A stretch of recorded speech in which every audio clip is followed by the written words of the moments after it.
Hello, everybody. This is Jynnette The Oracle. Welcome to Oracle Talks. I hope everybody is doing well and surviving whatever environmental, natural, or political things you are experiencing at the moment. I'm joining you from actually sunny California. I'm grateful for the sun. And it's nice and warm. We're having like a bit of summer into winter at the moment. So I'm very grateful for that. For my beverage today, because there's always some drink, even if it's just water, I actually have a matcha blueberry latte.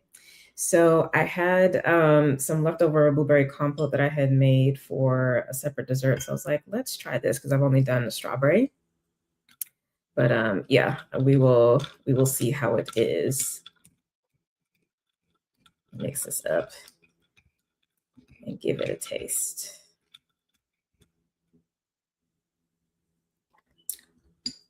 Let's see what's good.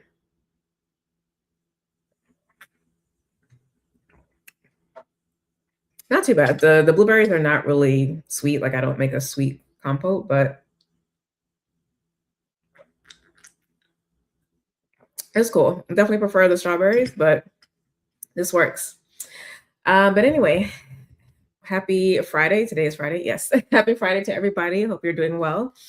As you come in, please do say hello, introduce yourself into the space.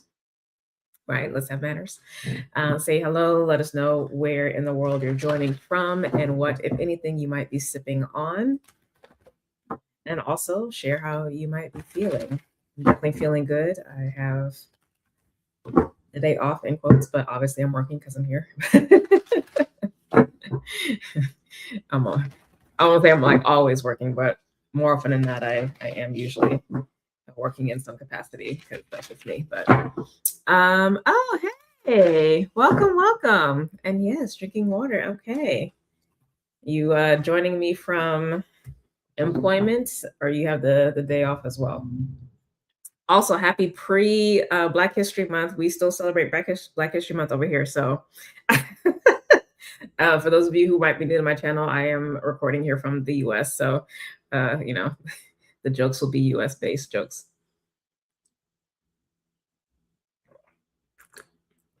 But yeah, this matcha latte is not too bad. I might have to I might try a strawberry blueberry mix next time and see if that gives a different kind of flavor profile. Anyway, today's message may be a bit long, possibly. We'll see. But as you see in the description, this is going to be a Neptune and Aries message for Lightworkers. And that's all I'm going to say for that. Okay. Joining from work, feeling tired physically and mentally this week. I feel you. And yes, I actually have been drinking a lot of coffee. I mean, I do drink coffee, obviously, but I feel like I've been leaning on it a lot more this week. So I've been trying to switch to not having it or just having matcha for at least a couple days to kind of not lean on it. But yeah, like the energy has been really high. And I want to say it's in part due to the Neptune and Aries shift, but also just the solar activity. Like we've just had such strong solar storms. So sleep has not been that great and has been very much initially a wired energy from like mid last week up to the early part of the week. And then I started to like just get tired because it's just like stuff high. So I feel you. Yeah, it's been difficult to like get the brain to work and to do what it needs to do on the things. Yeah. There's a lot of brain fart, so to speak, this week for sure. So I feel you. And of course, there's obviously other stressors that people have in their lives. So that on top of that, but I commiserate. I definitely commiserate. Okay. So let's set the space first. Obviously, I set the space for myself, but since people are coming in, let's set the space.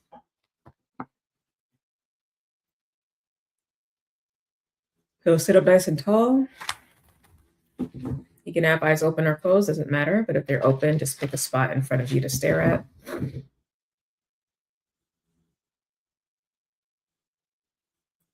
And you can either say verbally, quietly, loudly, or internally that you call in the power and the presence of the spirits of the directions, which of course the east, the west, the south, the north, as well as the spirits of the elements, air, fire, water, earth,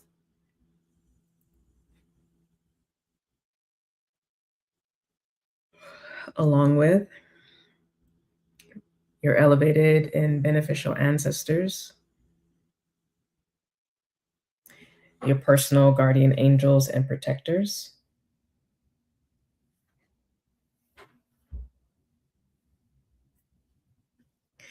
and the archangels of light who support the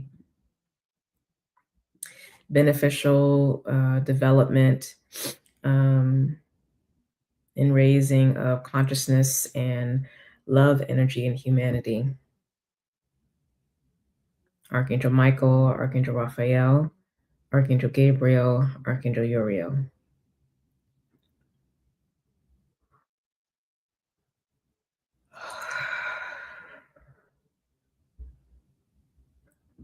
And then finally calling in the power and the presence of your higher self, your own inner divinity, your soul, your spirit, and asking all of this divine energy to set up a sacred container of protection around you in all time, spaces, frequencies, and dimensions in which you exist.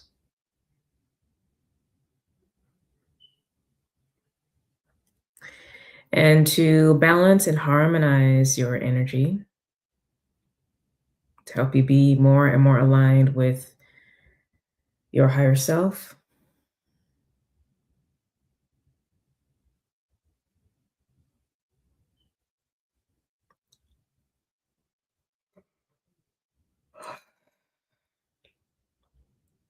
And for the removal of any negative energies, entities, spirits, thought forms, emotions, psychic cords or attachments, any spying or monitoring spirits or energy,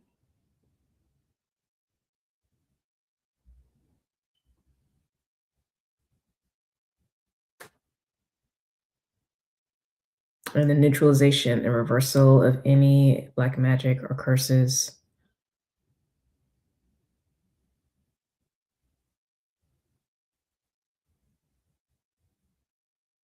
whether within your blood family or just the collective community.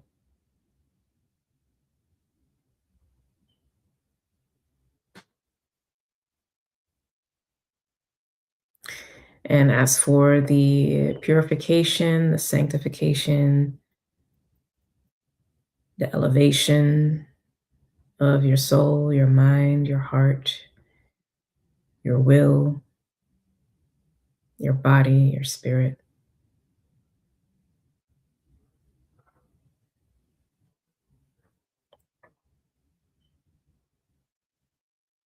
and an ease in the ability for you to perceive and receive the messages and energy transmissions that support not only your highest path in this life, but also your soul's journey, and also the collective co-creation of a better, more equitable, loving, joyous, and harmonious experience for all here on this planet.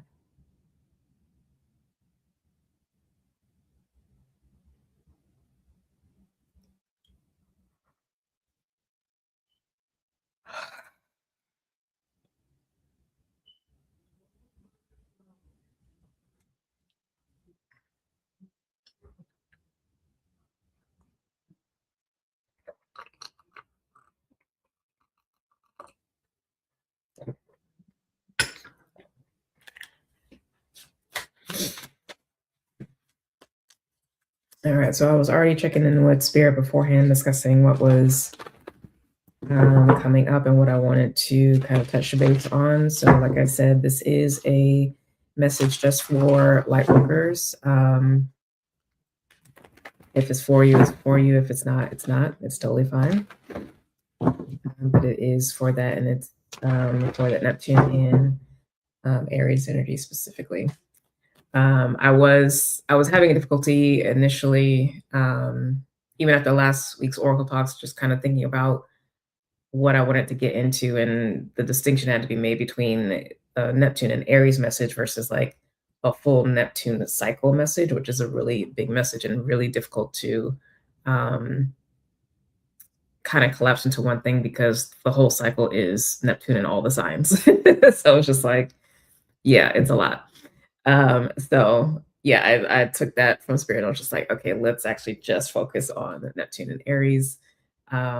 It's already long enough. It's going to be about 13 years because it's going to be there in Aries in tropical astrology anyway, through 2039. So yeah, we have about half of a Saturn cycle. Saturn's about to go into Aries as well. So my intention is to also do a Saturn in Aries message later on when that comes up in February. We'll see how that plays out because that's also eclipse season, and I believe it's happening right around the time of that first eclipse. So we'll see what I can be able to pick up in that time. I might have to do it like in March, but there will also be a conjunction of Saturn and Neptune, and I definitely want to do a message on those two, just because that's its own like literal cycle. So yeah, this month, February, and possibly March, because I believe that conjunction happens in March, if I remember correctly. But yeah, we'll see. We'll see what comes up with that. And that's the exact conjunction, because obviously when Saturn moves into Aries, they're essentially going to be in a conjunction anyway, because Neptune moves so slowly. So, but for the exact date, I believe it comes up in March. But basically, they're going to be in conjunction for like at least a month, I think.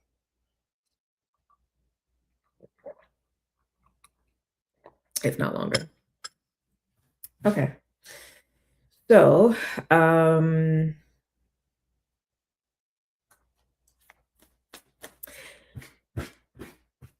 like I said, the intention for these messages are for the light workers.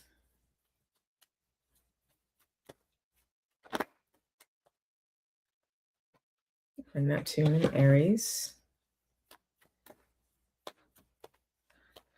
I just love how clear the energy is. Like, now that there's so much better focus, the cards come out so fast. Look at that. I think that's like one of the fastest times that cards have come out. For those who do not know, Neptune shifted ingressed into Aries on the 26th of January in tropical astrology. So in case that was not on the radar, that's actually when it happened. So we're almost a full week into this process. So let me get all the cards out, and then I will show you so that you have that frame of reference.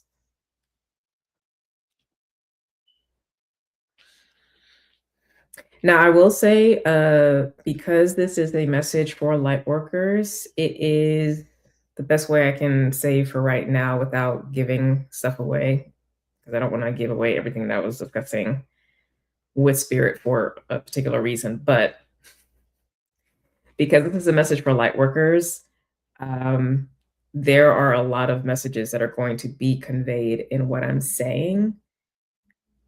So this is one of those messages where you want to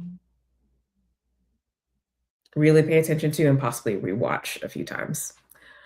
Let's see. Normally, we have a new person in. Normally in the UK, it's currently in Calgary, Canada, and walking around, need to move the energy, drinking too much coffee. Oh yeah. Well, welcome from UK / now in Canada. I'm sure it's beautiful there though, even though with all the snow. But Yeah, having to move the energy, too much coffee, and I love coffee too, but yeah, the body is just like sometimes coffee actually really does a better job for helping me focus. I mean, it can give energy, but compared to teas and um, whether it's regular herbal teas or a green tea or what have you, it can actually help me focus a lot more. Um, Matcha doesn't really give me like a boost of energy, just gives a nice kind of like chill vibe, which is always good. But yeah, I have been leaning on it a lot this week because of the energy. So all the blueberries down here at the bottom. Yeah, I realize. Side note, I'm gonna be doing these tangents. Um, I realize I think because of the that binding quality of blueberries, what's that called? I think it's lectin. Um, Makes it a little bit more difficult to dissolve or like blend it in. So that might be actually why the strawberry also gives a better flavor and a better experience.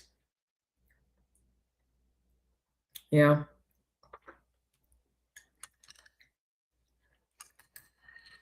because it's definitely much more thick. Like I do have a little bit of blueberries in here, but yeah, it's interesting. Anyway, coming back. All right, so let me show you the cards first. So um, we have the Queen of Wands. So this is in traditional tarot. Queen of Wands would be associated with the sign of Aries. Um,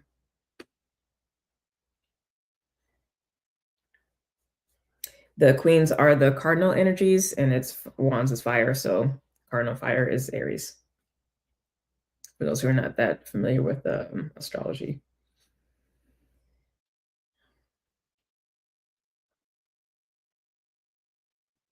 So that's what we're having to deal with right now. We have the King of Swords as the action to take to deal with that Queen of Wands. Past energy, Knight of Swords. And the strategy around the King of Swords, I should say, is the Six of Wands. So that provides additional information or clarification on that actual action step. All right, so Spirit is showing up here as the Queen of Cups. So we have Cardinal Water, which is Cancer.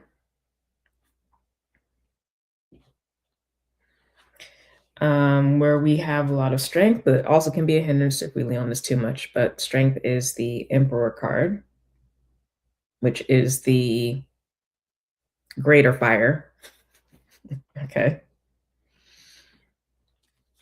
Then we have in the very recent past, Six of Pentacles.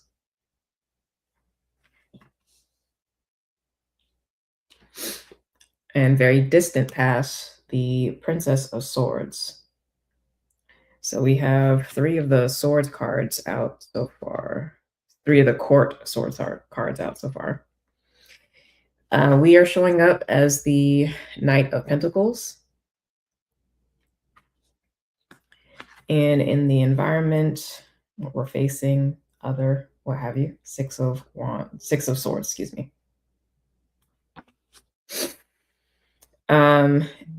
It should be noted that these cards are actually here in the spread. They are not actually looking at each other. So I'll just make that note, let you know that. And then, sorry, my phone.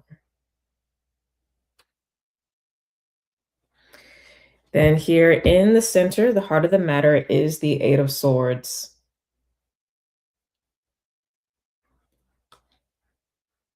Okay. Give me a second.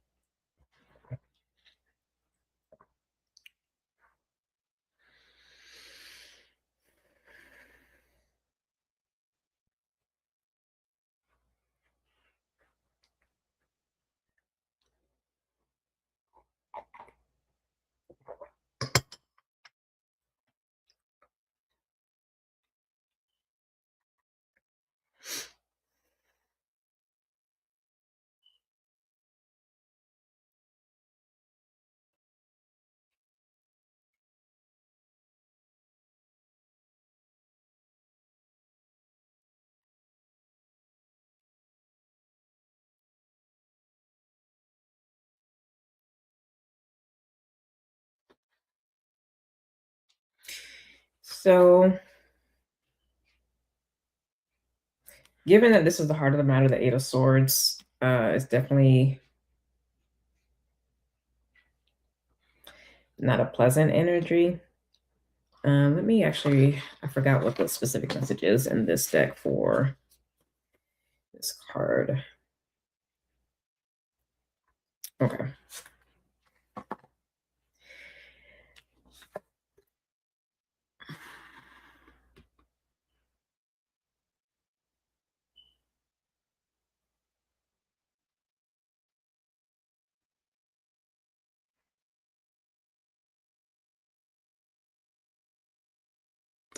This is a conflictual energy. Often this talks about someone who is using their power, using their gifts for ill. Usually, well, I shouldn't say usually, but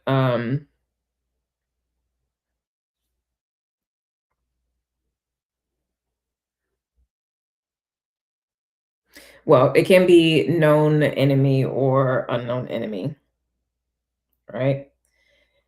In the context of like a specific, individual person that you know. But in this case, it's not like unknown in the sense of like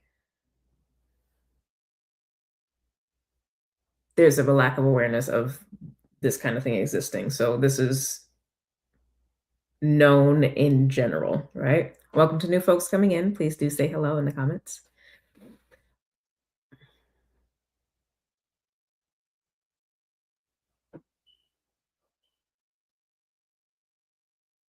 This energy, what we're facing,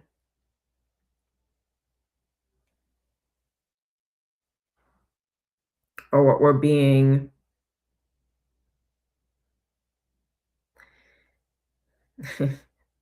okay.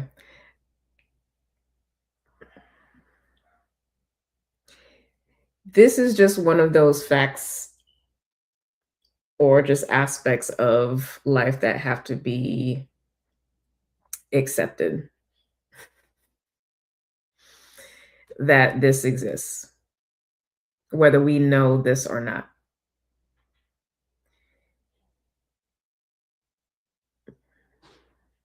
Whether this is within our realm or sphere of knowing, a familiarity, or our neighborhood or not, this just exists.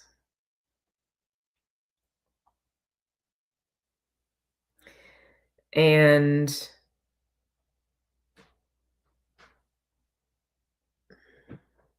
yeah, like the fact that this just exists needs to be accepted or like actually faced. Because for some reason, and I get it for sure, I get it. But yeah, like this is what it is. This isn't a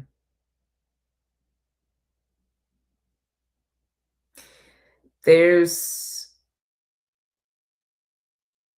there's no existence where this does not exist.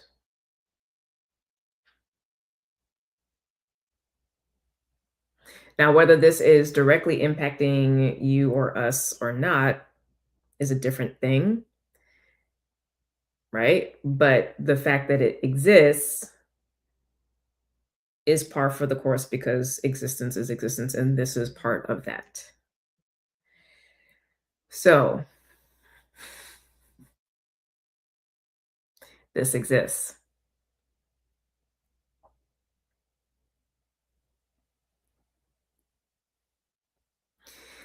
Now, there are various ways that this can show up, right?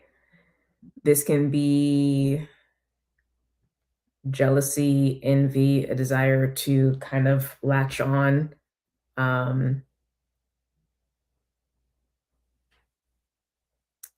parasitize, right? Because there's an obsession with whatever it is that it's jealous or envious about. Okay. uh, then whatever it's jealous or envious about, it can decide to mimic, to perform, to be like.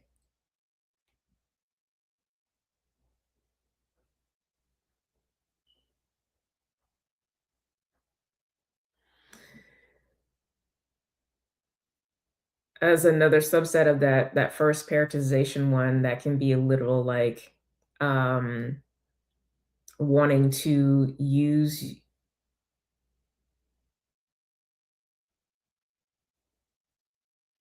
whatever it's focused on um, for its own ends, right? The gifts and talents, etc., of that thing for its own ends. And then there can also be a deep repulsion, a deep hatred, and a desire to eradicate whatever it's focused on.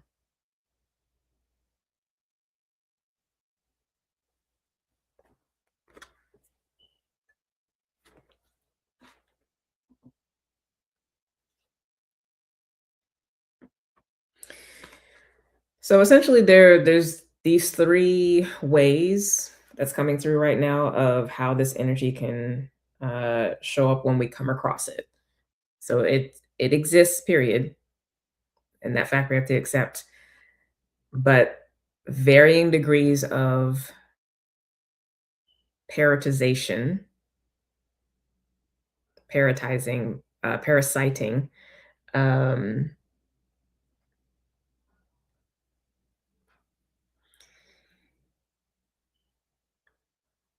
actual physical aggression, violence, etc., or mimicry, performance.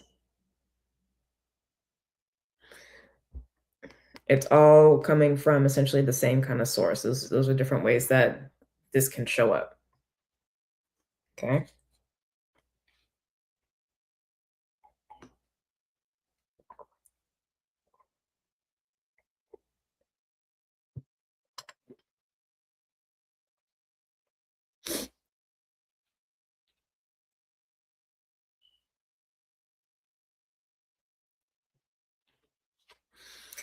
Our job.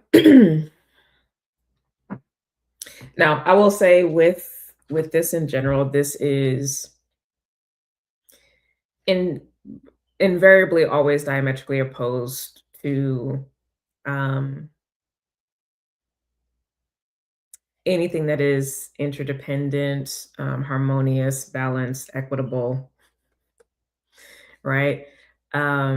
So I'll refer to this energy as like the dark, and that those who don't sit in that space, who do strive for within themselves as well as within the world that we're co-creating, light workers, right? Um, as those being of the light or the light itself.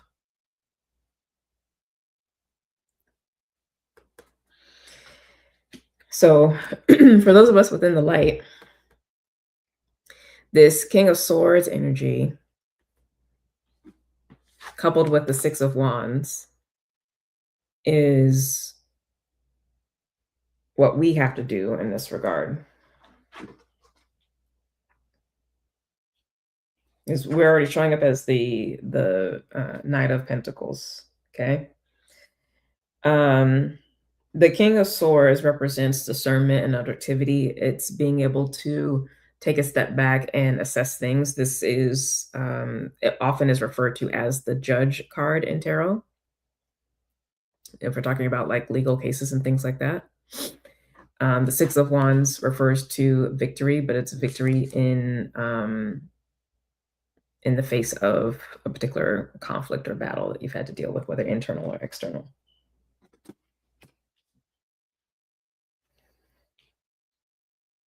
But it's literally the return from battle and being celebrated for that return, for that accomplishment and the return, because you can win the battle and not actually return, right? But you return. So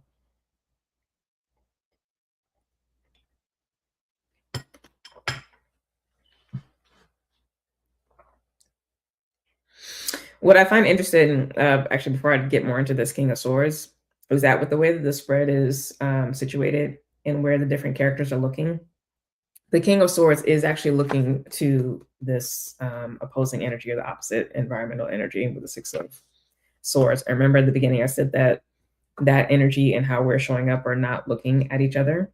So we are not looking at our environment. Okay, we're not being aware of that in, again, various contexts, because as I mentioned, this is a light worker message, so there are layers, dimensions to this. So there's a desire to not look at that because we're focused on our own personal desires or something else that we're kind of holding on, trying to grow or whatever, right? We're just not focused on it. But the action that's required is to look at it with that King of Swords there and to address it.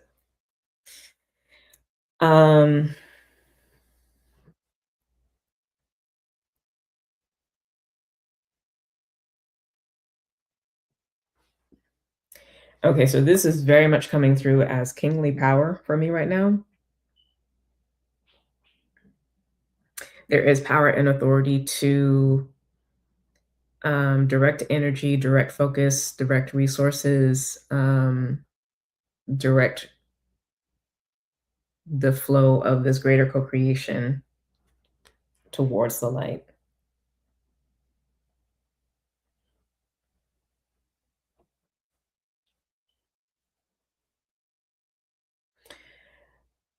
Or to even put more bluntly, we are equal players in this. So this isn't some quote unquote kind of big bad out there around us, out there, whatever. We are also the same. We are also heavy hitters in our lives in the spirit.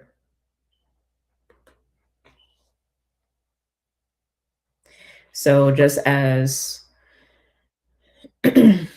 powerfully this energy plays in the various ways that it does play, exercise its creative ability, we too have the ability to do so.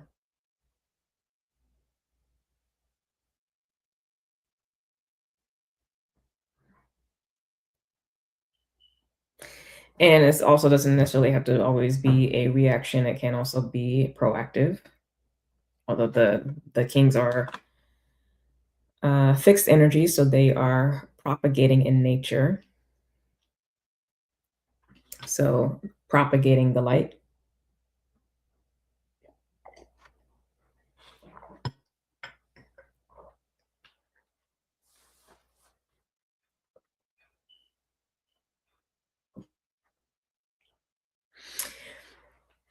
Because there's already victory here, and this is what informs our actions, our strategy,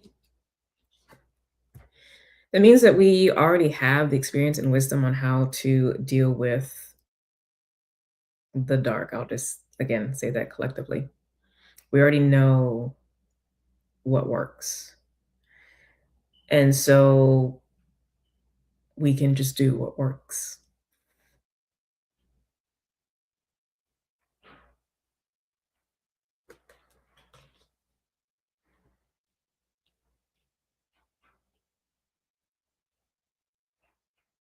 We can maintain victory.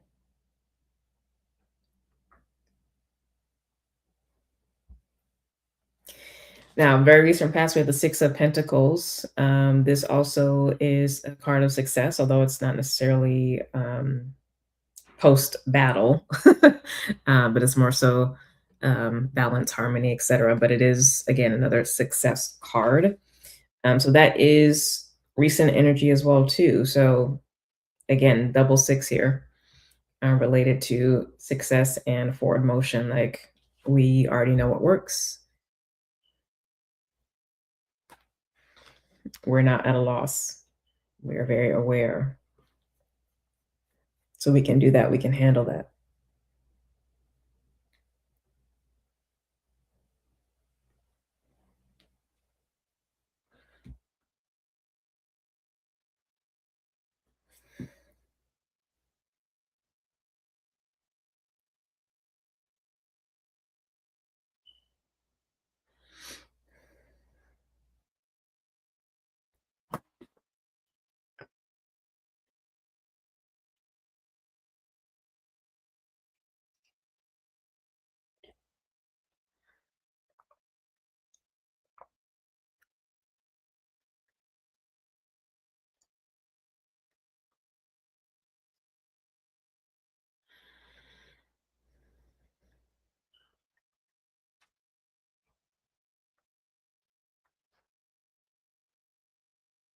Now, I will say as well too, because we do have double knights here as well, along with the double six. So again, this is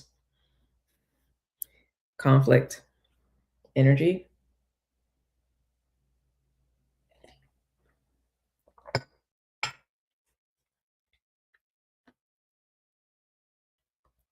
There is a progressive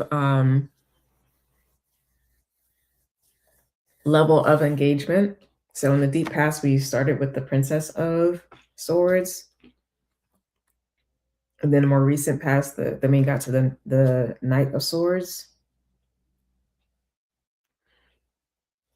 And now we're here, the action to take is the King of Swords. So there's a gradual stepping up in terms of how we take action to deal with this energy.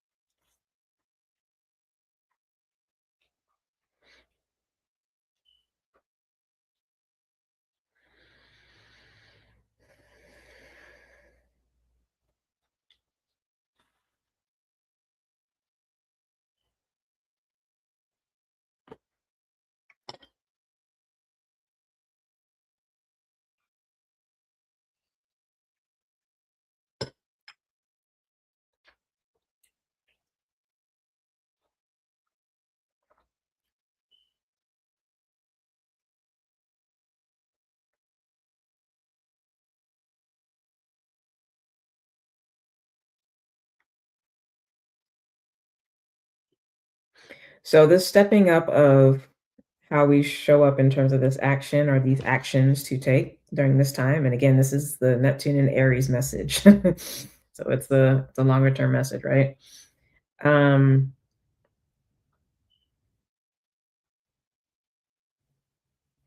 It should be a natural progression of what is already has already been, again, successful for you,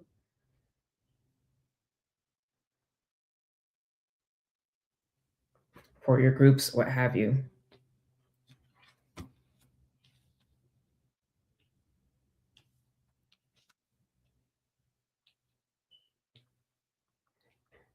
If it's not broke, don't fix it. It works for a reason.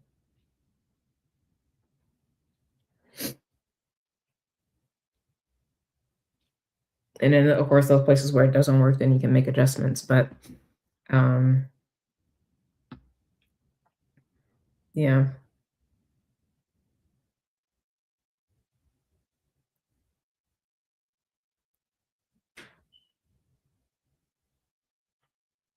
This Queen of Cups energy is really coming across as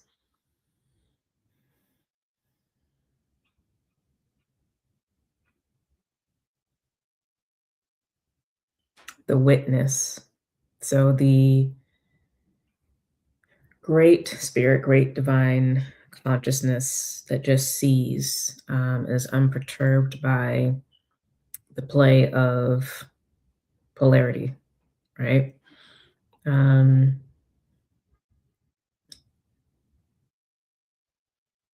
which I know as a concept can be difficult to kind of understand or relate to because it might feel cold or distant, but um, it's literally what like consciousness is. It's just pure awareness.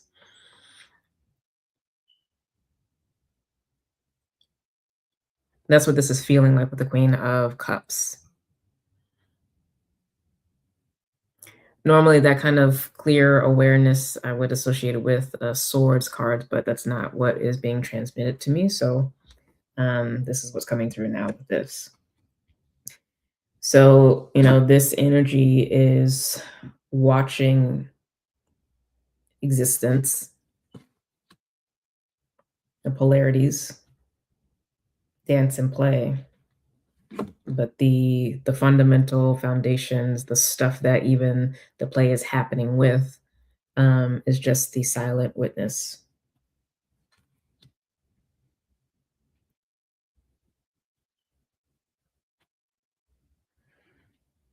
And that does actually feel like a deep love because it's a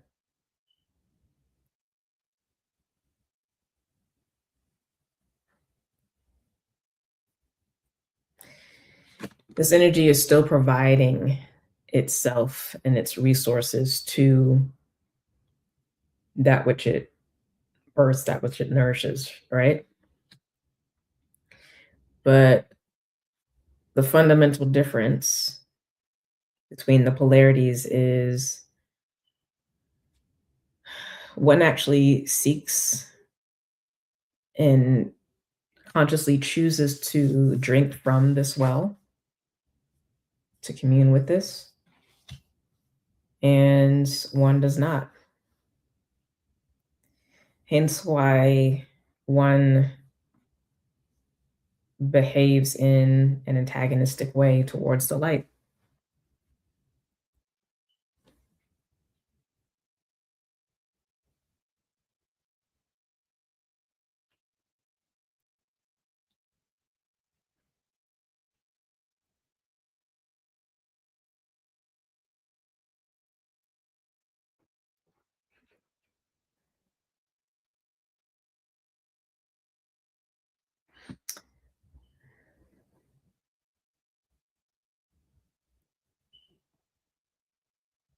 I want to get a little bit more into this Knight of Pentacles because it feels like something about that is either really set in its ways or having difficulty being able to see and face this energy in the various ways that it shows up.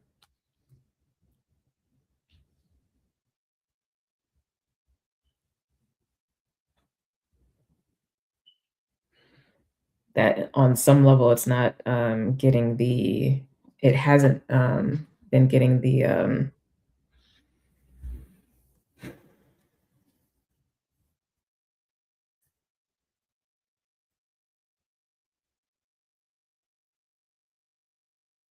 mm,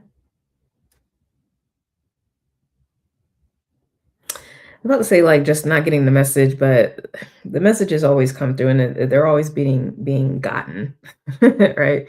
Um, but when we talk about earth energy, like it's energy that's been going on for a while.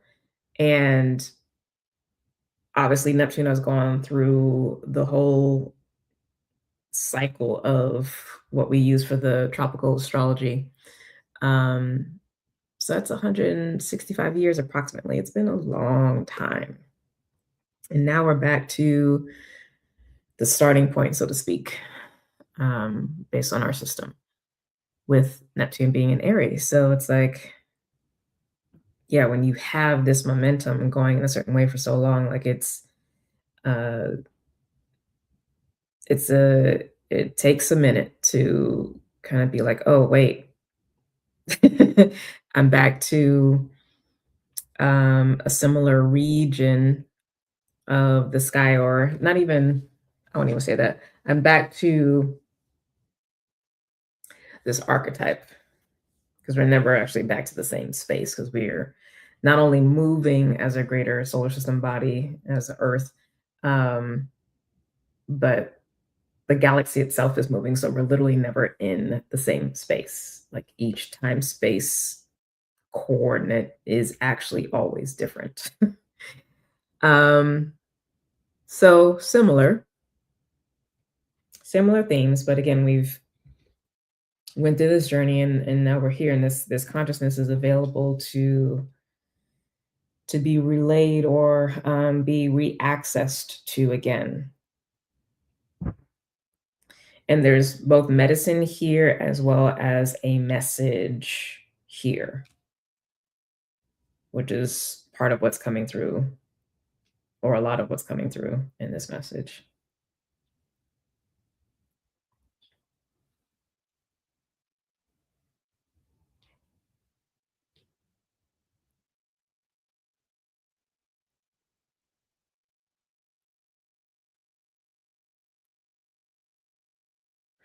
Yeah, they're staying on that. So it's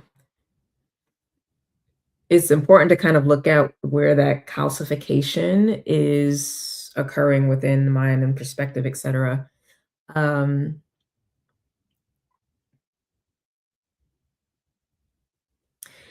the return to the same theme, the same archetype, the same construct um, is not the same as returning to the same place and doing the same thing all over again, because it's literally not even in a metaphysical sense, it's literally not the same.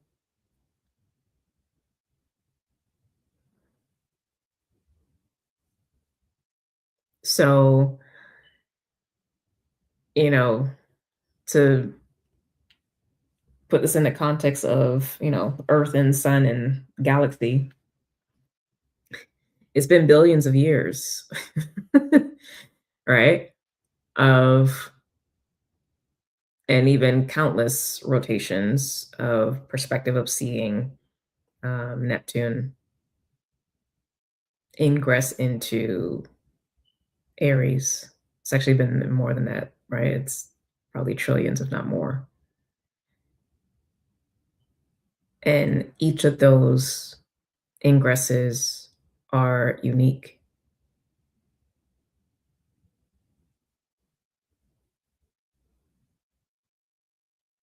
And even when it's like, oh, it's similar or what have you, there would be major solar system or planetary or even galactic changes that would kind of like wipe the slate clean.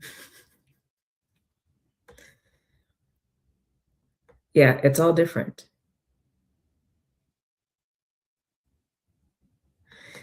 Does that overwhelm the mind, or does that give you a sense of joy and freedom that, like, oh, okay, it's like starting a game fresh, new life? I played through the level a couple times, died a couple times, but like now I know where some of these traps are, what I can tend to come across. Maybe now I want to explore some more side missions, but the game is also learning too, so it's going to throw some different things in there to keep me learning, right?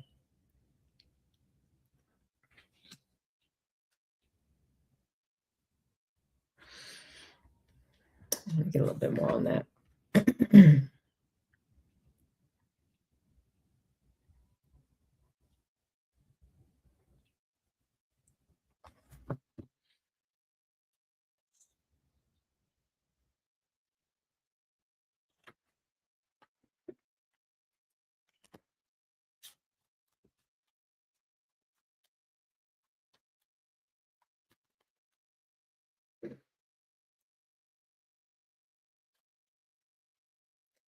So the title for this message is Shapeshifter.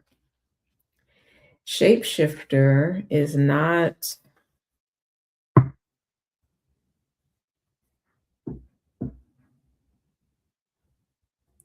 cloaking. When you cloak, you are literally not being seen. You are essentially hiding away and also not doing anything. You are um, being inactive. It's basically a sophisticated freeze response.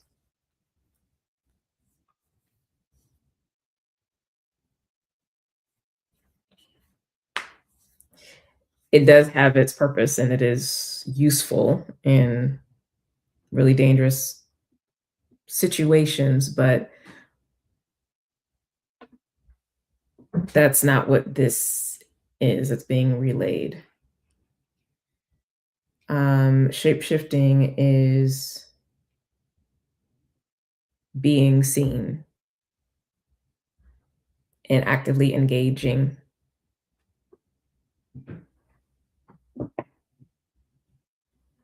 with the whole spectrum while protecting that which is valuable. Okay.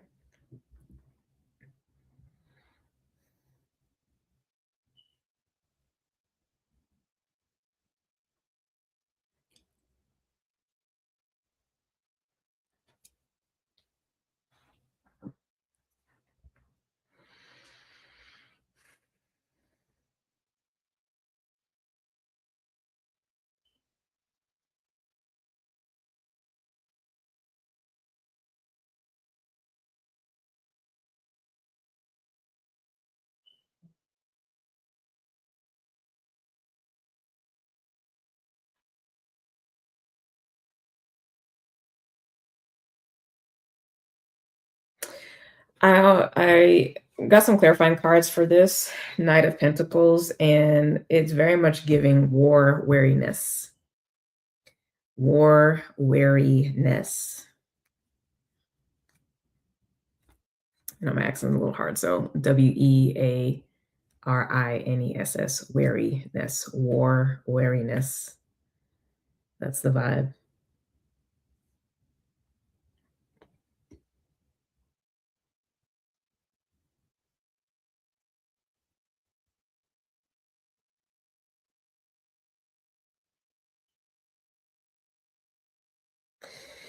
And that is understandable, but the again, what I just said about cloaking versus shapeshifting is important to really sit with and contemplate.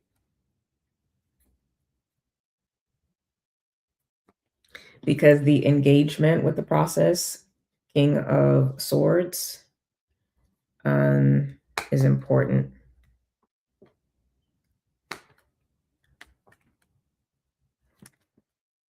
This isn't a cloaking message, it's a shape-shifting or shapeshifter message of the two.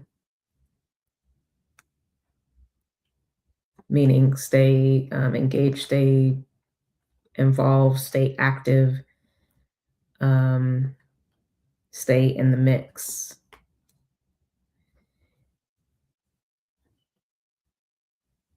And devise a way to do so.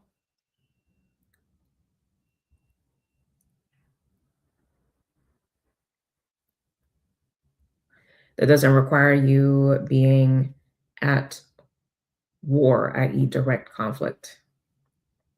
Because if you are shapeshifting, if you are skilled and expert as shapeshifter or using that technique, that tool, etc., that which is valuable will not be identified and therefore won't be pursued or attacked.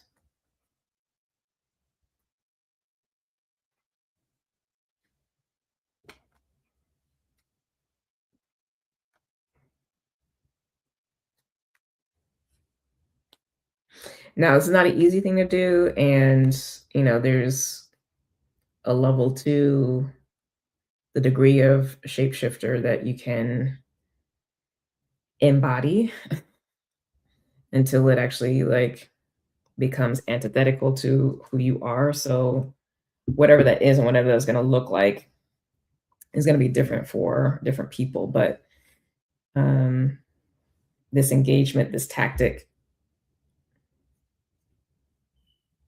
this topic is important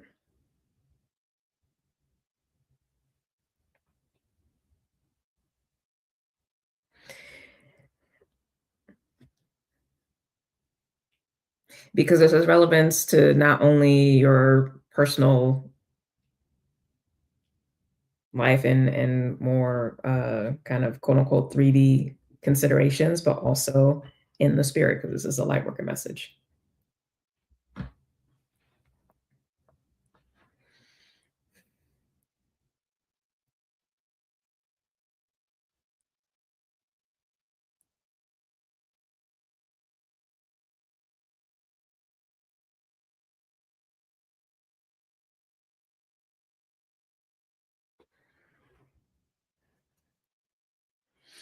And maybe that's the thing is, um,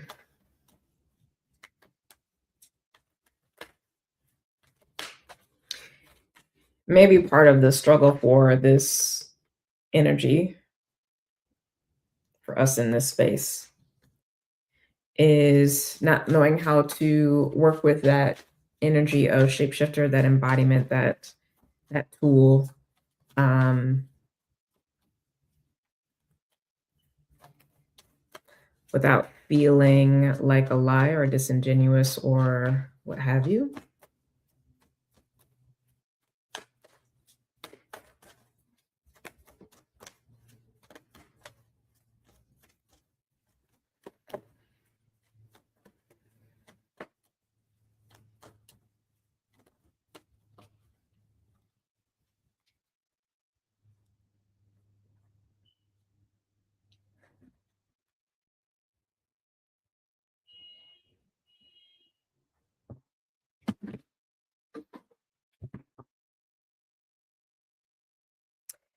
But it's because there is this fundamental belief or framework in terms of engaging with war that, and I'm saying war, but any type of conflict with the dark, um, where there are kind of these honorable rules of open and direct engagement.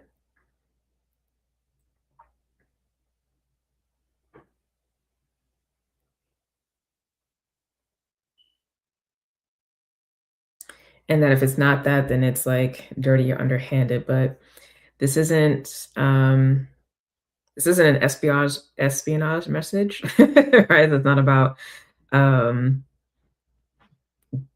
going to attack other. This is about continuing to be in a position where the work gets done, which requires you being present and showing up, right? And taking up space without as much of a battle like has been experienced in the past because there's this immediate ability to recognize that which is valuable within the light within you, right?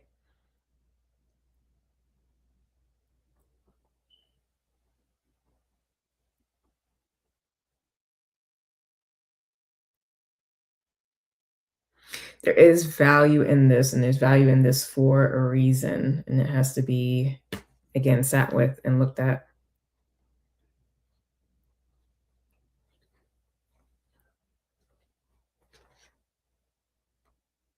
The thing with Neptune is it sits at the edge of our solar system as we know it, right? Of course, we have the trans Neptunian objects like Pluto and the rest, but It's the most exposed to the external world, if you will. Um, Whereas from the Earth perspective, like we're very close to the sun. we, um, we bathe and we bathe in and embrace the light of the sun and that protection, etc. Um, and also just that purity of expression and being seen, which the sun embodies, the soul of this solar system body. But Neptune is very far from the sun. Still part of the solar body, obviously. Um, but it's having to face and encounter space outside of the closer protection that the sun provides. Cosmic radiation, just asteroids, comets, everything out there. Um, the great void, like it's exposed. And so like how do you do that and remain integral in the shiny blue planet out there? Because it's its own, it's a beautiful, beautiful blue out there. Like it's still um very much a force to be reckoned with. Um, I believe it's close to the size of Jupiter. I might be incorrect, but yeah.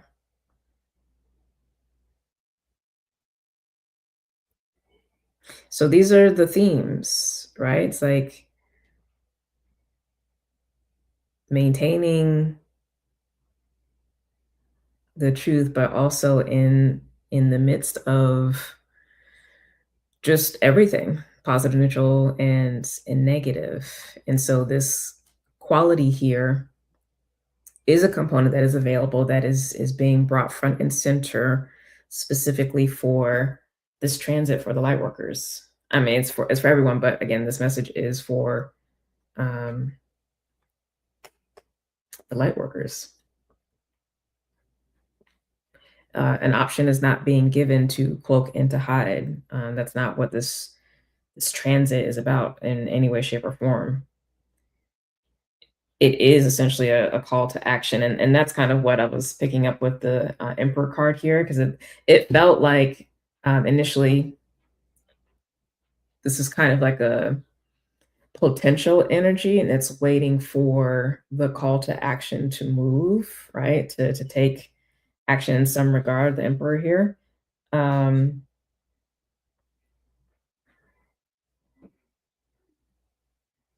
but that's what this message is.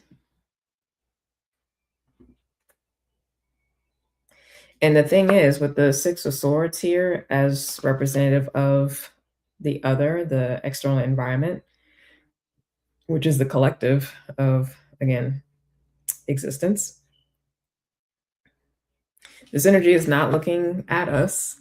It's looking off to the side, but it's in a state of recovery. This Six of Swords, and in general, Six of Swords in most tarot decks refer to recovery after a difficult battle. So similar to the Six of Wands, where Six of Wands is like returning victorious, and it's just like you're lapping up the celebration, everything. Six of Swords is the battle is over, but you've cut um you kind of cut your losses and you're moving on because you don't want to fight. So it might be easier to say that either this was a stalemate, um, or you might have won, but it might have been winning through really horrible means, or you might have even lost, but you were able to leave and still leave with something valuable and be able to recover and move on to something else, which is also its own success. So regardless of the situation, I'm feeling recovery, but also a state of restoration for this other to kind of come back. But it's not there yet because only 5 of the swords are lit. one is not. So it's not at its peak energetically.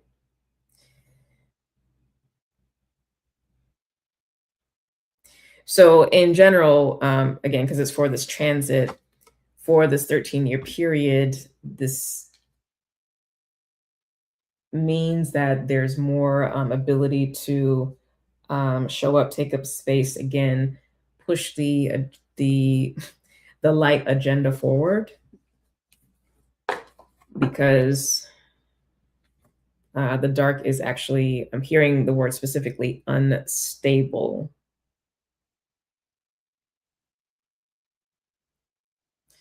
So there's a great opportunity here to come in.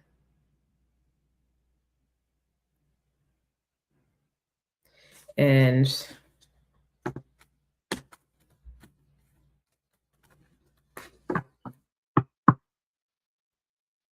not only bring back some sense of balance, or at least less volatility, I'll say, but potentially to gain more ground. Welcome to new folks coming in. Was drawn in by the video titles, listening to Shapeshifter by Snotty Nose Res Kids on repeat at the end of my workout this week. Nice. Nice.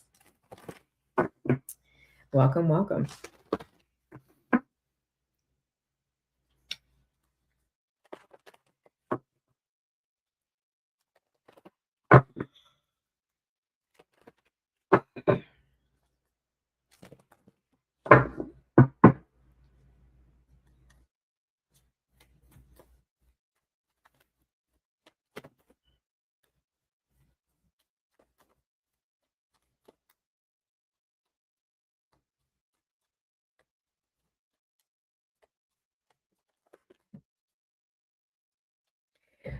This is an opportunity to gain ground.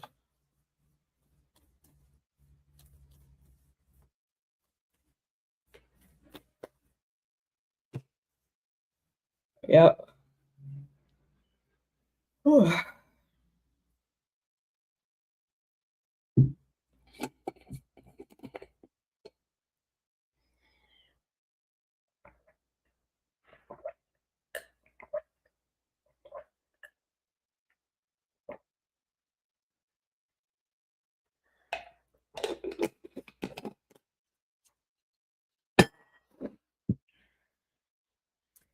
This is an opportunity to gain ground.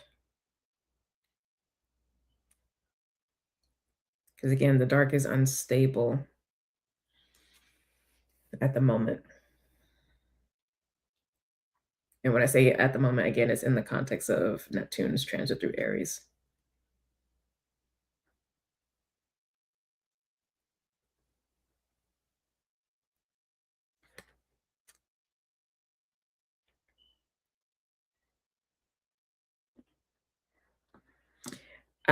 I believe, and if folks remember who are here live that watched the video, but I believe in the 2026 Spiritual New Year Channeling event, there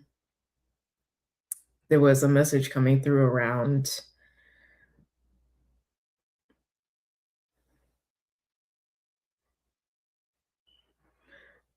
building with others, or like implementing with others, with structures that are already well resourced, able to withstand things, etc. Don't exactly remember the exact language, but something similar to that came through. I believe it was that. Let me know if that was the case. But a similar vibe is coming through of this message about this ability to gain ground, because the dark is unstable, and that is because there is, again, for wherever one's already been successful and has knowledge, etc., that the organization, the structure, etc., is already there, so you can come in and build and facilitate a recovery from the chaos, destruction, etc., with relative ease and quickly because of that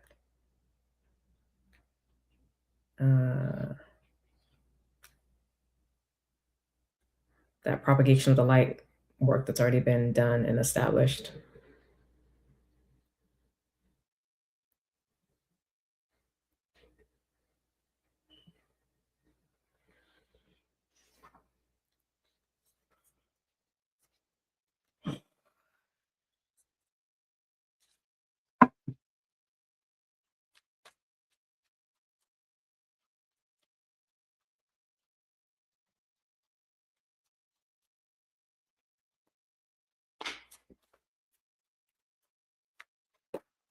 Choosing not to engage and show up in your life or in life as a worker of the light is a way of essentially accepting defeat where there is none.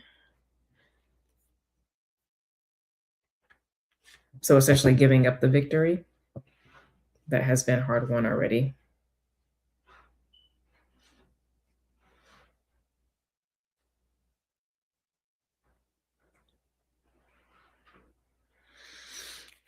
So again, with this Knight of Pentacles, that phase of the cycle, the Uranus transit is done. So that that journey, if you will, that war, if you will, like whatever language you want to use, like that is done. So we're in a new place, same themes, but new place, new experiences, etc. Nothing is the same. So the shift to looking forward, to having hope, to thinking of a possibilities um, and of what to build. And the what to build is not necessarily new at all. Again, Pentacles. It's not necessarily new. It's just a matter of like, okay,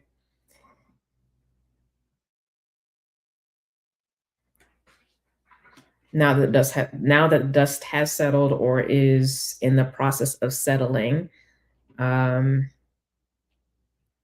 that time, energy, passion, purpose into continuing that light work.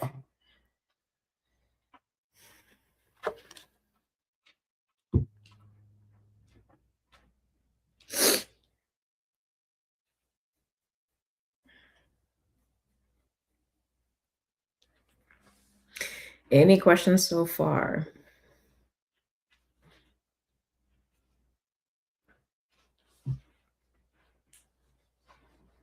Not too bad on time.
Okay, I'm gonna shift to the next part of the message now, since there's no questions.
1 second.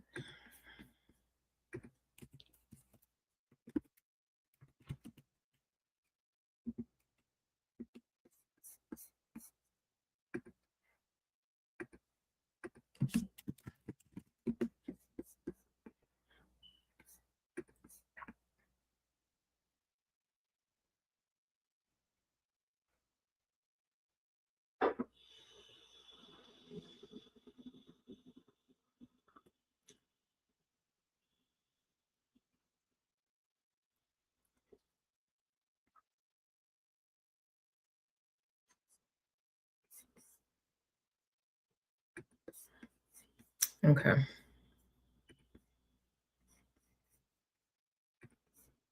I was just checking something real quick. Sorry about that.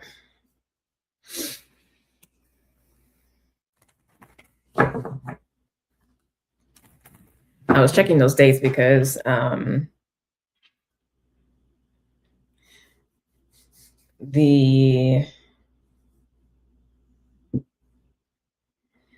2039 year is that jumping back and forth between Taurus. So like similar to how we get a preview of the next cycle.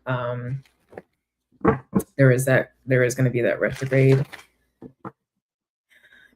period before that cycle fully starts. So which will start in later in 2039. So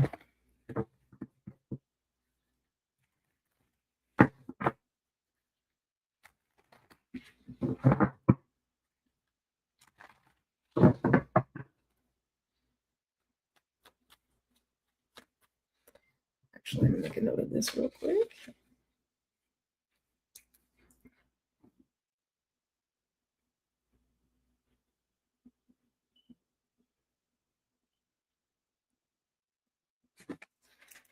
All right. Oh, for folks who are new, please do subscribe to my channel and like the video and share it.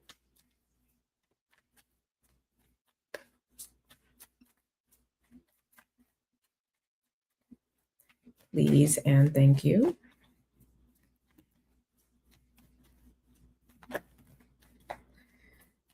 I am going to be working on the February newsletter. Hopefully I'll be able to get it done today. But that will be coming out. My plan is to have it come out on the 1st. We'll see if that works out or not.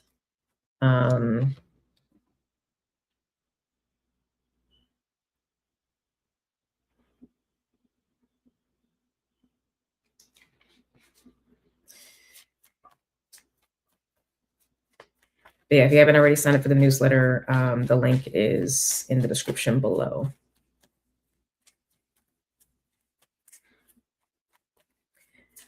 When you sign up, definitely be sure to look out for the confirmation email so that it adds it to your address book. Sometimes that goes to the promotion folder. And regardless of when you sign up, you always get sent whatever the previous newsletter was. So it gives you a chance to kind of catch up on the energy. Let me see if this is.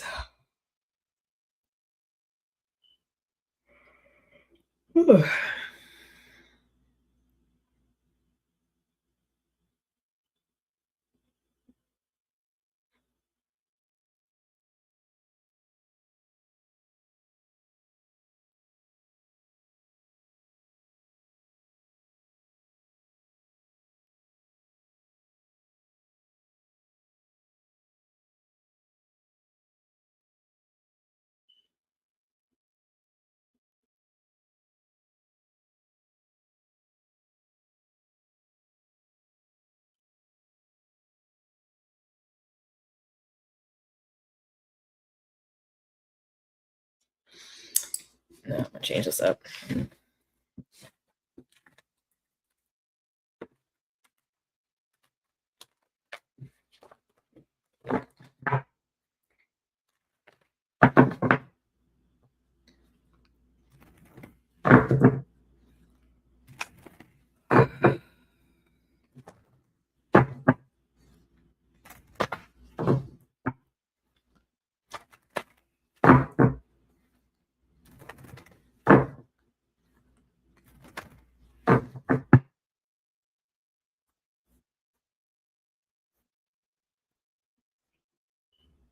Okay, so we're going year by year.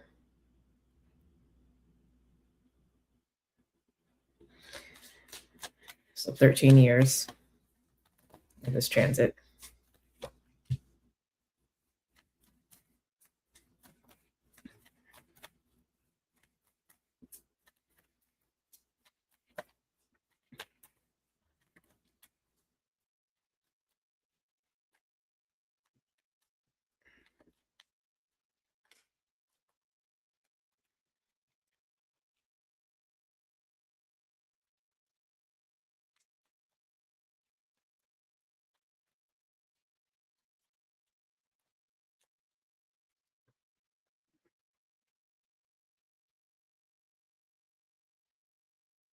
Again, this is how I know that pivot was correct, because the cards are coming out very quickly.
Welcome to new folks coming in. Please do say hello. Let us know where you're joining from. We are now in the second half of the message. I'm just waiting for the last card to come out. This part of the message is going year by year in the Neptune through Aries transit.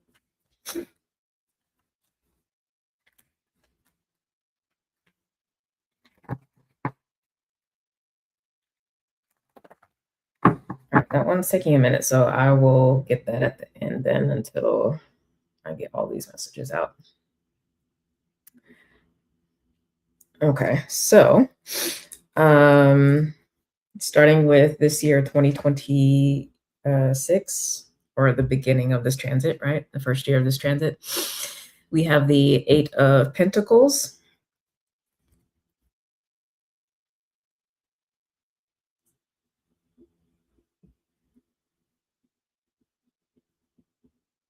Oh, welcome from Florida and drinking water. Nice.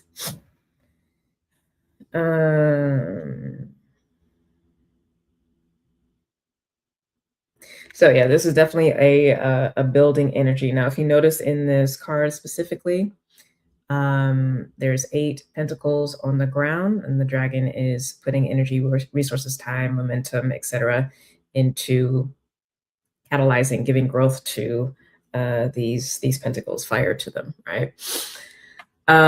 So 6 are already lit, and we already had that 6 of Pentacles before, right? So progress has already been made. So this year, this first year in this transit is about now putting energy into Pentacles 7. So this is getting the momentum again, moving forward. Already had that sense of success and accomplishment at the 6. We're good to go. We finished that old transit, and now we're beginning again. So energy is being put into the 7th pentacle. So this is not starting from scratch. This is not an Ace of Pentacles. It's a continuation of what already has been done. So this may be, for many light workers, a picking up of things from where you've left off. Okay. Or the expansion of what you are already doing, but in new ways, because the 7 of Pentacles does also relate to assessing what has been before, what worked, what didn't work, and deciding how to move forward. But you are definitely moving forward because there has been a harvest, there has been success. There has been some failures, but it's been more success rather than failures. So you have the ability and the means to continue on. Full stop. All right. So, and then of course there will be an 8th pentacle to get to, etc. But this is the focus is get started on putting the energy and moving things forward this year. Very much aligns with this being a 1 year in numerology, being a sun year in Vedic astrology numerology, as well as a fire year, fire horse year in the lunar new year, in the lunar calendar. So, yeah. Okay. So that's the focus for this first year in Neptune and Aries. Then when we get to the second year, so this is going to be starting 2027, right? We have the King of Pentacles. So the King of Pentacles is like we jump from 8 of Pentacles to, and this is in the process of getting to 8, right? Because it's, there's 8 Pentacles there, but the energy has only just started to pick up. So there's a lot of shifts and changes that happen within this first year if we get all the way to the King of Pentacles in the second year, with this being the focus specifically. So this is Taurus, is fixed earth, the king. This is propagation, expert propagation at its finest, propagation of the earth energy. This could be or be experienced as restoration, a reestablishment of, again, being fully engaged in your work at that level. That is next for you.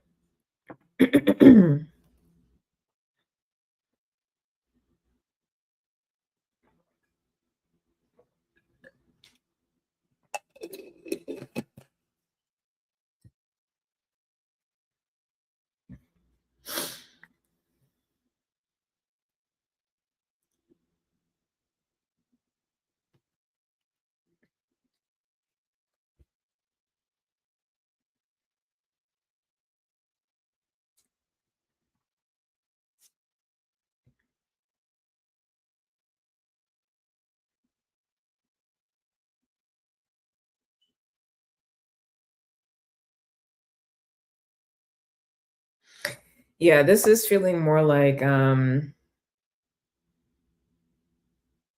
partial recovery and expansion and growth. And this is making big decisions or making king moves, if you will.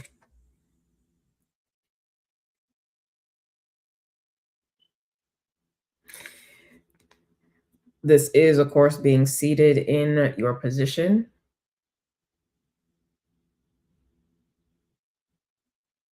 holding that ground steady.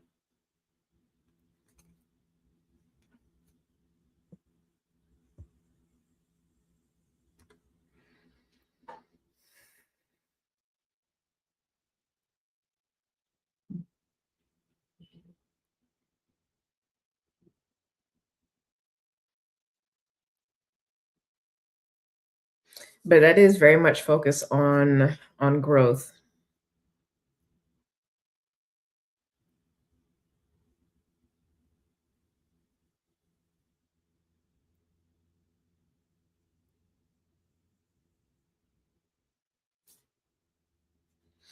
One second.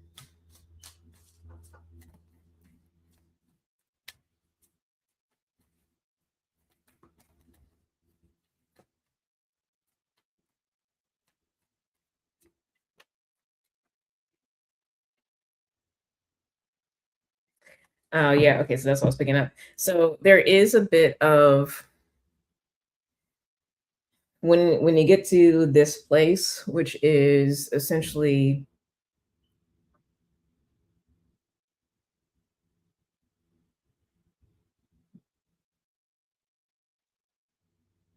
the pinnacle of where you've needed to be or possibly wanted to be for a while, whether that is you hadn't actually gotten to that point or you wasn't were at that point and came out of that place and coming back, like whatever that is. It's like maintaining the hard won success that is there in this year, the second year of this transit. But then also now thinking about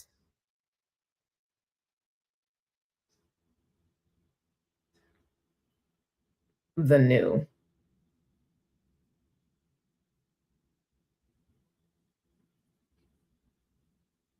and what that looks like and what that means.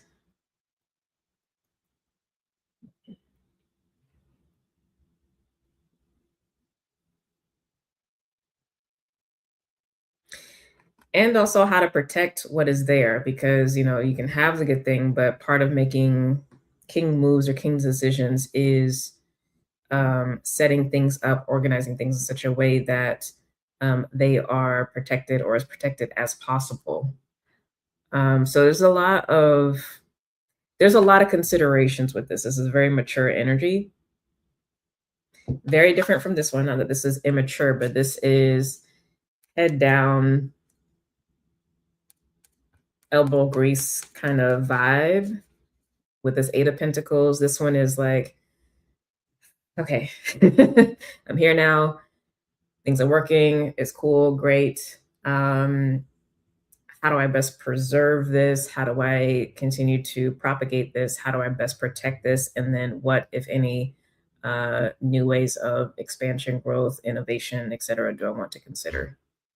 So that's all that energy in year 2 of this transit.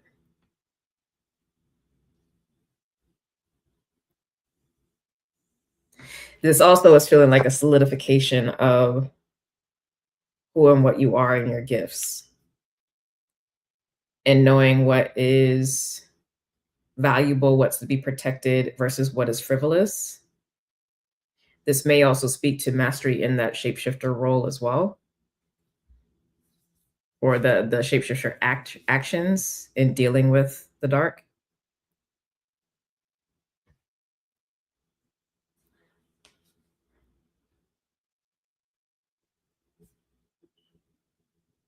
Because yeah, that is definitely a fierce defender, but it's a nice quiet strength.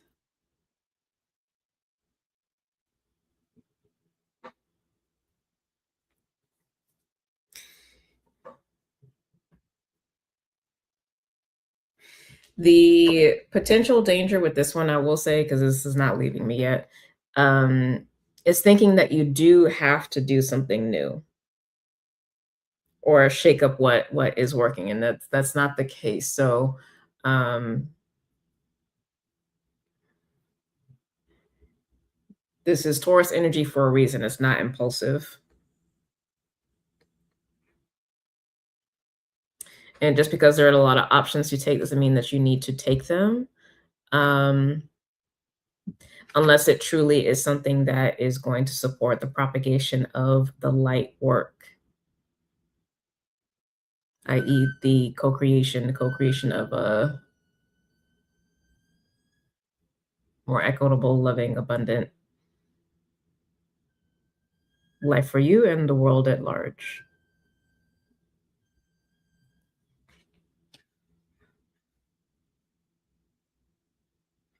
So that just to keep top of mind. Year 3, so 2028, we have the Queen of Cups.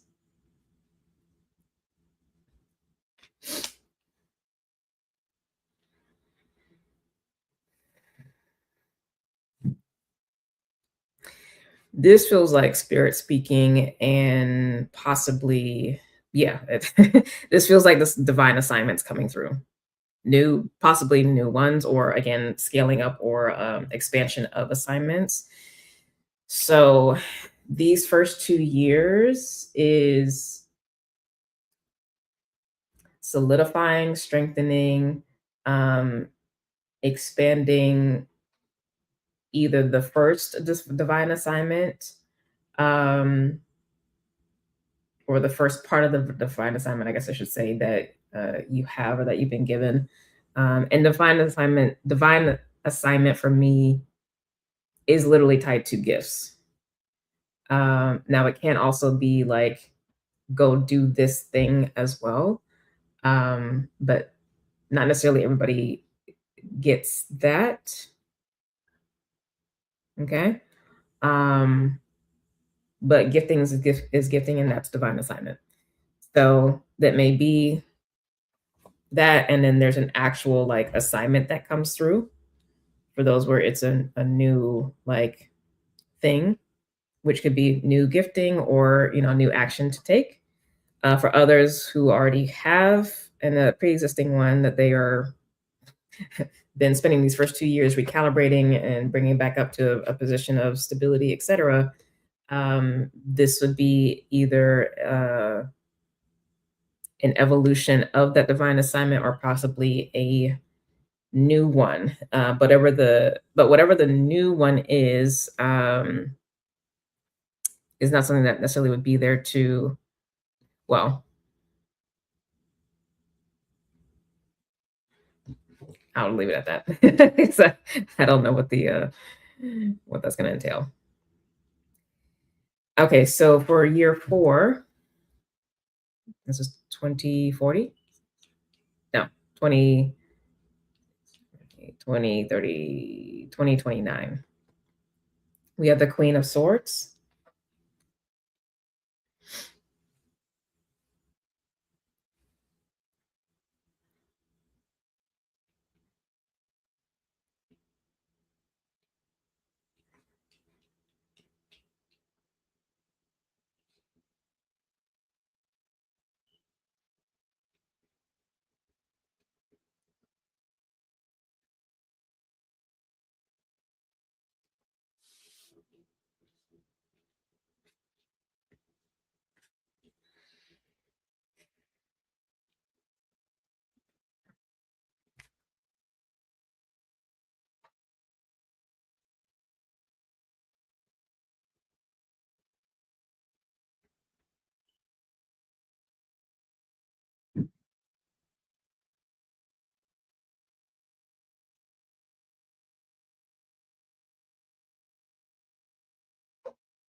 So it seems like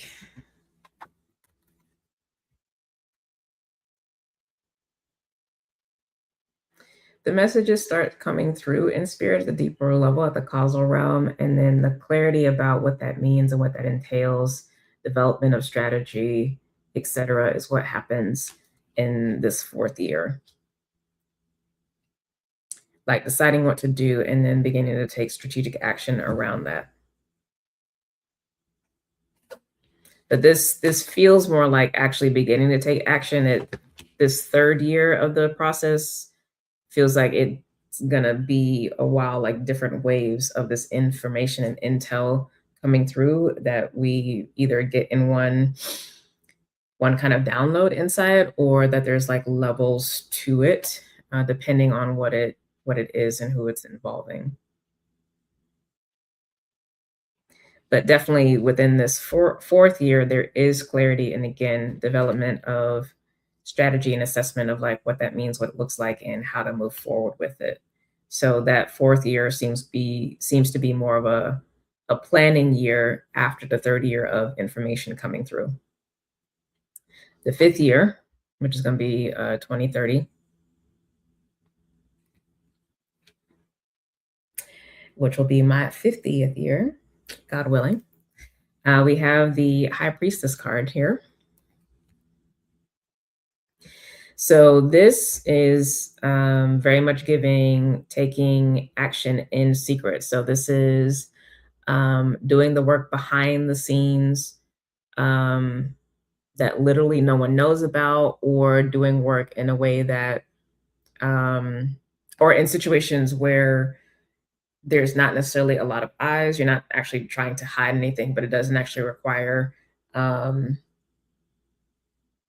engagement from others, or maybe the same kind of exposure that other types of work that you do or give things that you have might show up as. So, but yeah, this is very much this is the work that's happening. And relative to this work, which is firmly established, bold, out there, etc., this is the beginning stages of that work being put in. Okay, so it's early stages, so it's not really something that's being seen, whether, again, depending on what it is, specifically being hidden, or again, just not at that level of being able to be recognized or what have you. In the sixth year, 2031, we have Eight of Wands.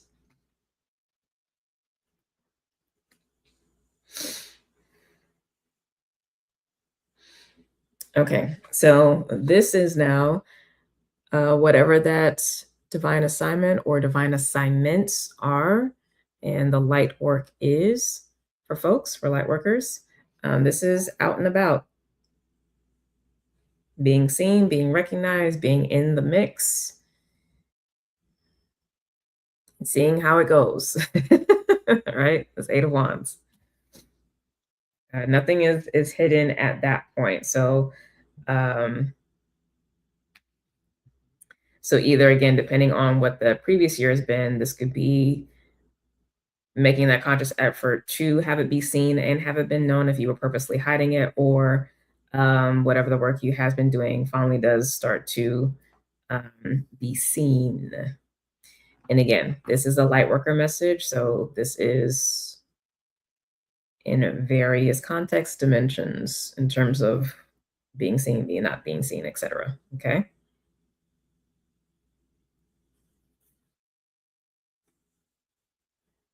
But this is like being in the mix. So the positive, neutral, and negative experiences is very much involved in here. There will definitely be some of that with this, because this is actively working on a thing as the beginning stages. So it's the beginning stages of building or creating or working with in some way, or what have you. It is always uncomfortable. There's the learning curve. There's mistakes that are being made. Like this is not an easy part as well too, but it is part of the process of learning, of growing, of doing something new, of expanding. So that is inherent with this fifth year. It turns up a notch in the sixth year. Okay.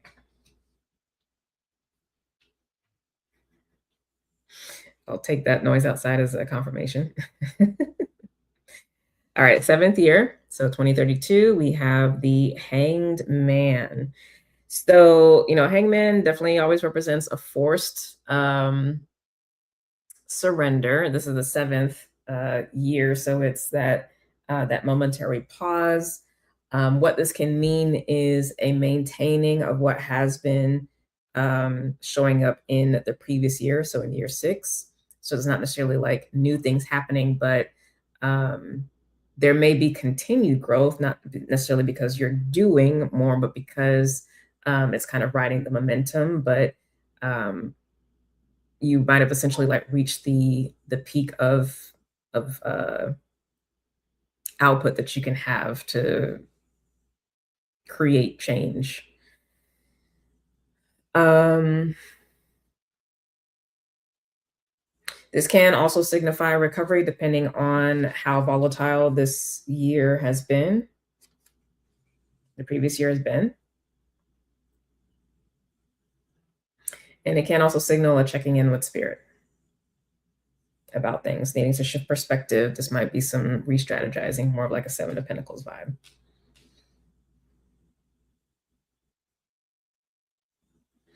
Now, when we get to year 8, we have the Judgment card.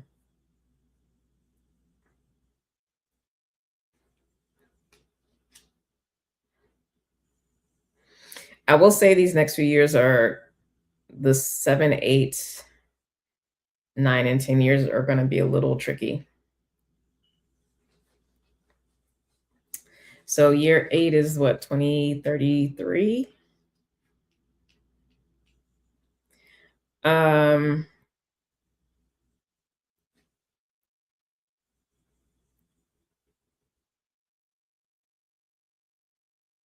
This is similar in vibe to that 8 of Wands. So it's back in the mix again. But what you're dealing with, what you're coming up against, what this assignment entails, if you will, involves dealing with more heavy hitters. Whereas this 8 of Wands is more just like, you know, just life, the environment, etc. This is more,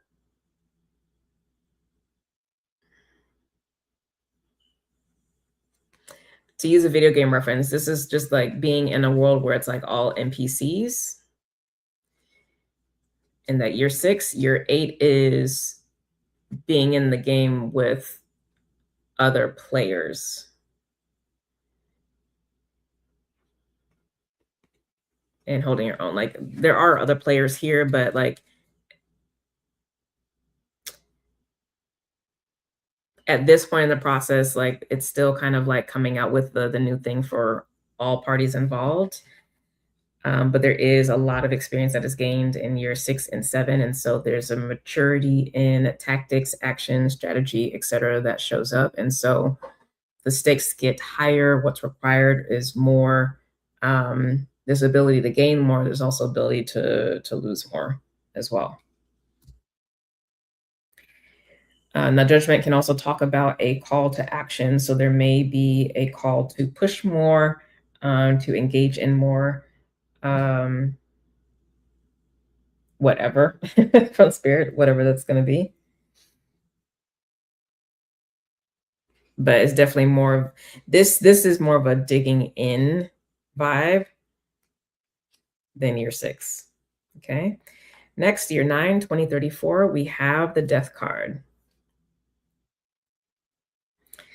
And that 9 energy is definitely that transition into the new, right? So on the Death card, this I would say would be a year of challenge, just like any 9 year would be, because it is about the transformation process. So that which is able to withstand the stripping will survive and be able to go to the next stage, and that which is not will not be able to hang. Okay.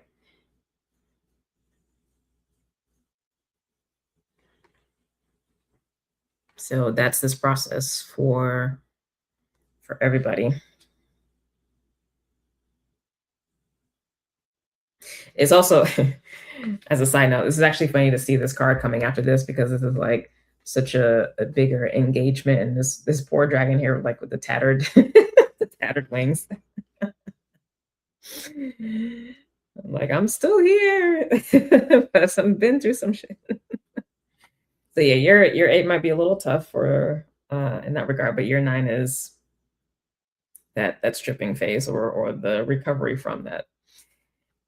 Year 10, we have the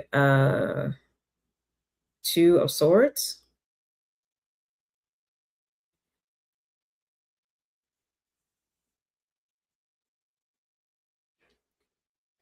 So this is 2035.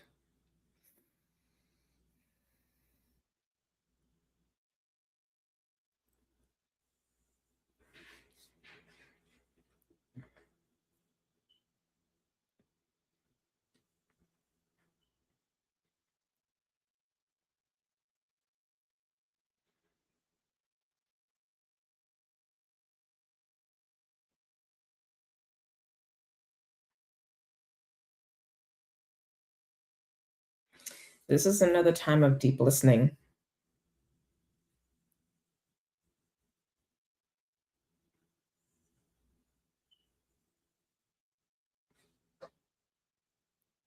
This is another time of deep listening, of figuring out what to do and where to go next. The scale of what that looks like, again, is going to be dependent on what you as a light worker is doing or being called to do over these many years, but at the core. But yeah, a deep consideration about the next step. But it has to come from within, from spirit, not with, because literally, again, with this card, the blindfold is there. So we can't go off of outside appearances. We actually have to really listen in to see what spirit is saying, how the energy is actually moving, to pay attention to that information as we take action rather than necessarily popular opinion. Of course, it's good to always be mindful of it, of what we see and everything, but there's a deeper way to work.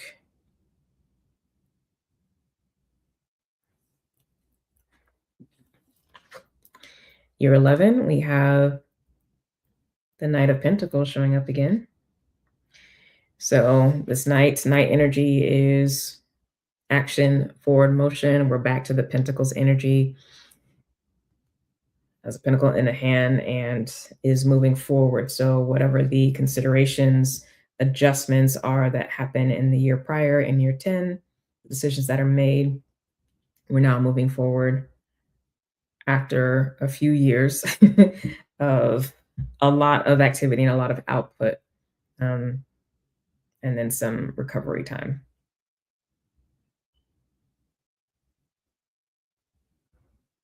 So yeah, moving forward in that. Year 12, you have the 6 of Cups, which is interesting.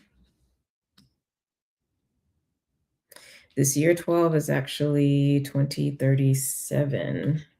So I actually have to get 2 new cards out, which is probably why those other cards weren't coming, because I was looking for 1 and it's supposed to be 2. So for year 12, 2037, we have 6 of Cups, which is essentially saying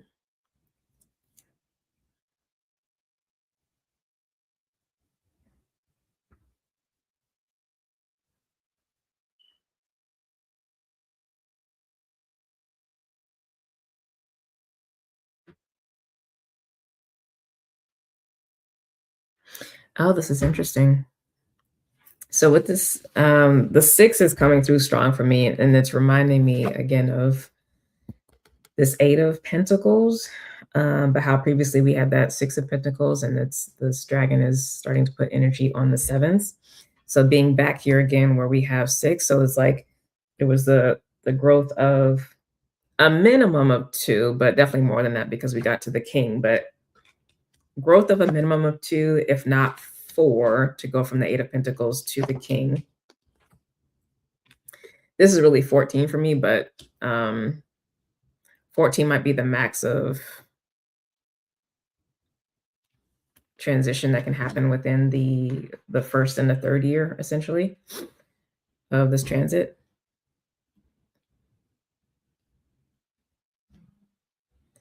But for some, it may be just being able to even get to 8, because this first year might just be getting up to the point where you can get to the 7th, and then by the end of this second year, you get to do the same with the 8th. So it's going to vary depending on person, depending on circumstance, etc. But being back here with the 6, so whatever was going on in that process of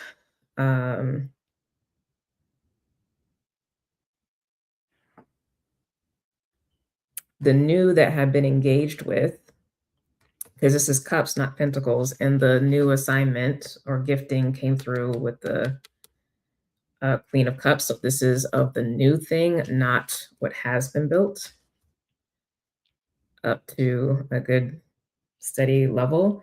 We're now at a 6 of Cups at the 6th level, and we are seeing, okay, the battle has ended, and we're kind of at like a new place with that energy.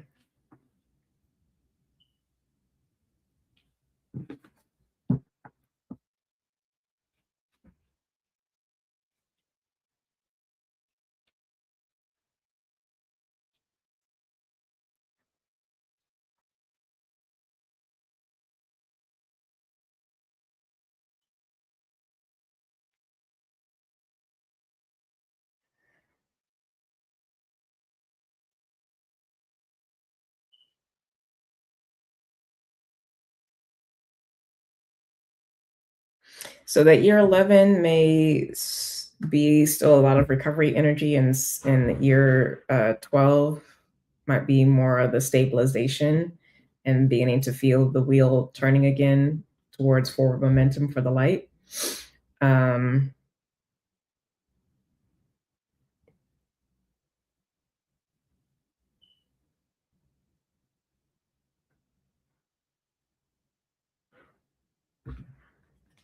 But yeah, okay, so let's see last 2 years, so 2038 and 2039. So 13th year and 14th year.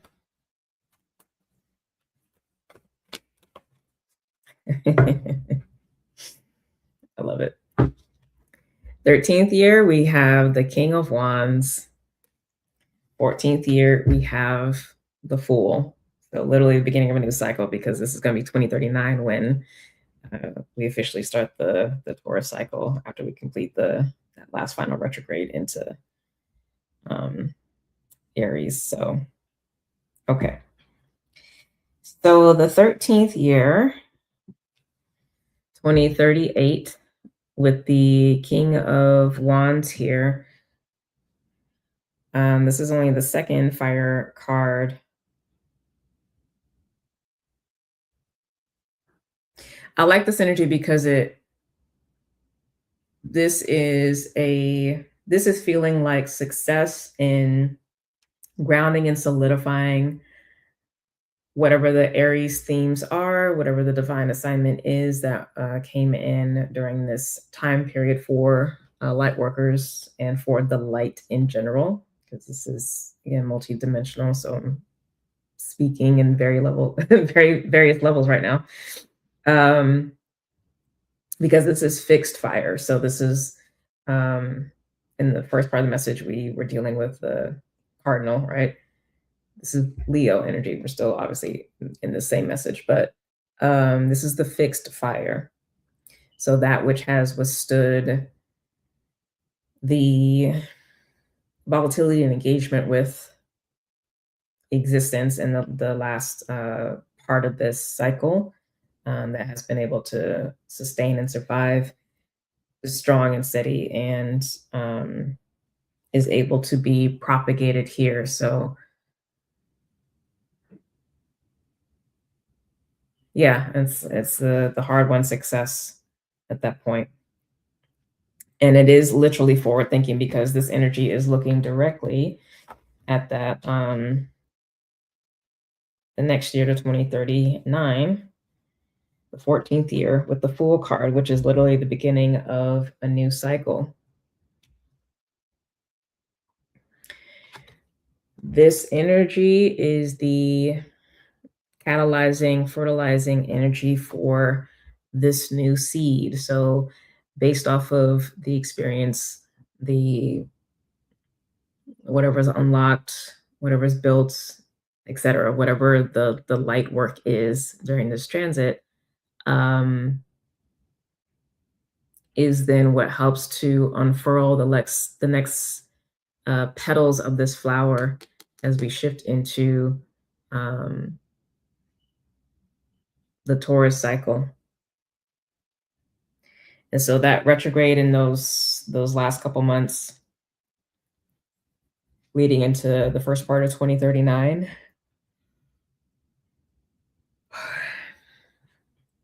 and then shift out of that into Taurus is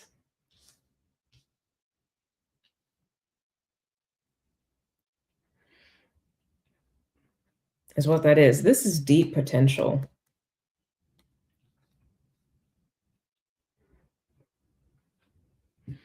This is deep potential.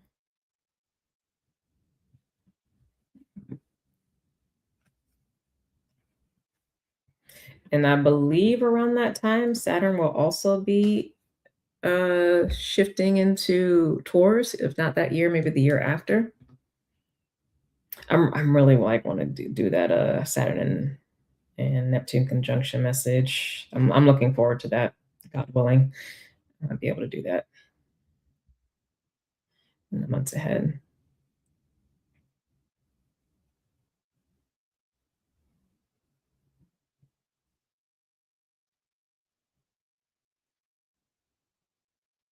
But yeah, a new transit again begins again.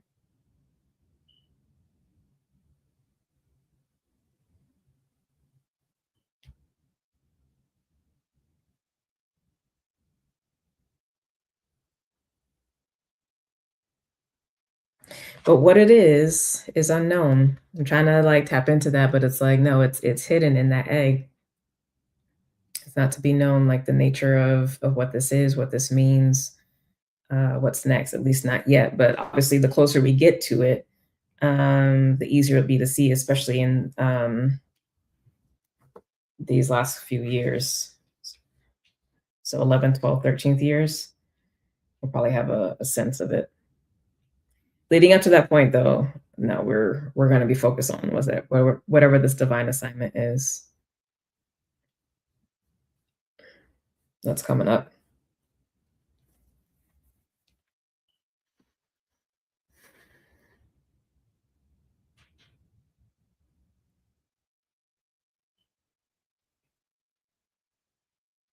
It's beautiful energy, though. All right. Any questions? But that is the message. And didn't do too bad on time. Okay. It's about what I was like. I hopefully it won't be longer than that other Oracle talks from earlier in the month, but about what I was thinking. Any questions on this, though? Again, this is a message for Neptune and Aries for the Lightworkers. So I will put a timestamp for the year by year message so that you have that. But again, if you are watching this, this is going to be something I would recommend listening to multiple times because it is relevant to multiple aspects and considerations and dimensions, contexts, what have you, for light workers. This is one of those messages. All right. So I don't see any questions. I will go ahead and end it here, but thank you so much for joining me. If you want to check out that 2026 Spiritual New Year channeling message that I referenced earlier, I do have the link below, as well as the 2026 astrology planning workshop, which is great for getting an overview of the year ahead and how to kind of think about the astrology and navigate that and key points throughout the year to focus on. Okay, so both of those are available in the link below. I will be updating schedule again. So for folks who want to book sessions, check the site on Sunday for that. New clients, whether you're own a business or not, you would book the full spectrum session.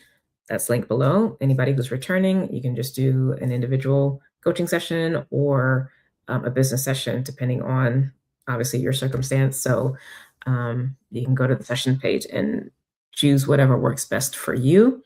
With that, we also have officially ended the 21 days of Surya Namaskar and creativity journey. So thank you for those who participated in that. I'm going to pause for a moment on doing the meditation / daily journey stuff for a little bit, but I will most likely circle back to doing that again in a little while. But yeah, I haven't got any pings yet, so I think this was enough for like the beginning of the year because there's so much activity going to be happening astrologically. So um, I'm not getting the pull to fill the space with more. So make use of um, the energy that is there, ride the waves, and more things I'm sure will be coming down the road as spirit guides. Anyway, I love you all. Thank you so much for being a part of the community. Again, if you're new, please do subscribe to the channel and share this with anyone who you consider to be a light worker, again, in various contexts. Send this to them. Let them get the downloads because there are some downloads and things that were coming through that are not obvious that were being said. So please do share this and propagate the messages and propagate this light work. But yeah, I will, God willing, see y'all next week, and we'll see what that message will be, because I know we're getting close to eclipse season, but we'll see if I'll just be doing a month ahead or if we'll have to like start tapping into some other stuff. So we'll see what's going on. Anyway, love you all. Have a great rest of your day and weekend, and God willing, I will see you next time.